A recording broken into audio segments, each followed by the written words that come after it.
ಬಾವಿ ಒಳಗಿನ ನೀರವನ್ನು ತಗೊಂಡು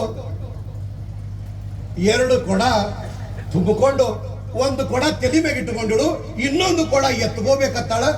ಎತ್ತಾ ಇಲ್ಲ, ಆಗ್ತಾ ಇಲ್ಲ, ಕುಂಡ್ರತಾ ಇಲ್ಲ. ಅಲ್ಲಿದ್ದೇ ಹೊಂಟಿದ್ದ ಕೃಷ್ಣ ಪರಮಾತ್ಮ. ಕೃಷ್ಣ ಕೃಷ್ಣ ಕೃಷ್ಣ, ಬಂದಿ ಬಾಳ ಚಲೋ ಐತಲೋ, ಬಂದಿ ಬಾಳ ಚಲೋ ಐತಿ, ಬಾ ಬಾ ಈ ಕೊಡ ಎತ್ತ ಬಾ ಅಂದಳು ತಾಯಿ. ಗೌಳಗಿತ್ತಿ ಹೆಣ್ಣು ಮಗಳು ಒಬ್ಬಕಿ, ಈ ಕೊಡ ಎತ್ತು ಬಾ ಅಂತ ಕೂಡೆ ಕೃಷ್ಣ ಹಿಂಗ ನೋಡ್ದ. ನಾ ಹೆಣ್ಮಕ್ಳು ಮುಟ್ಟುದಿಲ್ಲ ನಾವು.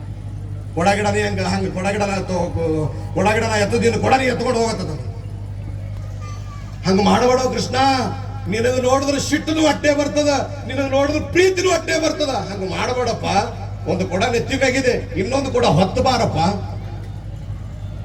ನಿನ್ನ ಕೊಡ ನೀ ಎತ್ಕೊಂಡು ಹೋಗತ್ತೇಳಿ ಧಿಕ್ಕಾರ ಮಾಡಿ ಕೃಷ್ಣ ಪರಮಾತ್ಮ ನಾ ಕೊಡ ಗಿಡ ಎತ್ತುದಿಲ್ಲ ಹೋಗಿಬಿಟ್ಟ.